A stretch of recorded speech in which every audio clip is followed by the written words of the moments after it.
அதாவது ஒரு ஆணுக்கு குதிரை வேகத்தை கொடுக்கணும் அப்படின்னு சொல்லி இதை தயார் பண்ணனா, ஆனால் இந்த உருண்டையே குதிரை வேகத்தில் ஓடிட்டு இருக்குது. சூப்பர். என்னால் தயார் பண்ண முடியாத அளவுக்கு இது வந்து கொஞ்சம் ஃபாஸ்ட் மூவிங்கில் போயிட்டு இருக்கு. சூப்பருங்க ஐயா. இப்போ என்னுடைய கேள்வி என்னன்னா, பல இடத்துல பார்த்தீங்கன்னா பல மருந்துகள் சாப்பிட்றாங்க. இதுக்காக நிறைய மருந்துகள் வந்துருச்சு. இப்போ அதெல்லாம் சாப்பிட்டு ஒரு சிலர் பார்த்தீங்கன்னா சாப்பிடும்போது ஓரளவுக்கு கேட்டுச்சுங்க ஐயா, அப்புறம் விட்டால் திருப்பியும் அதே மாதிரி தான் இருக்குது அப்படின்றவங்களுக்கு, பல வருஷங்களை சாப்பிட்டுக்கிறேன் அப்படின்றவங்களுக்கு இந்த மன்மத உருண்டை எவ்வளோ நாள் கொடுப்பீங்க?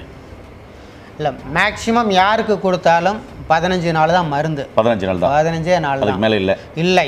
அதற்கு பிறகு ரிசல்ட் வரல அப்படின்னா அவங்கள வந்து நம்ம நேரில் வரவழைச்சி பேசுவோம், நாடி பிடிச்சி பார்ப்பீங்க. ஆமாம், சொல்லியிருக்கீங்க. அது இல்லாமல் பார்த்தீங்க அப்படின்னா அவங்கக்கிட்ட நாம் வந்து கலந்தாய்வு பண்ணி பேசும்போது, நம்ம பட்டதாரி மருத்துவர்கள் கலந்தாய்வு பேசும்போது அவங்க நாள்பட்ட நோய்க்கு ஏதாவது தொடர்ந்து பல வருஷங்கள் மருந்து எடுத்துக்கிட்டு இருக்கிறீங்களா இருக்காங்க. அப்போ அதோட அந்த டாக்ஸின் மருந்து கழிவுகள் உடம்புல இருக்கும்போது இது வேலை செய்யாது.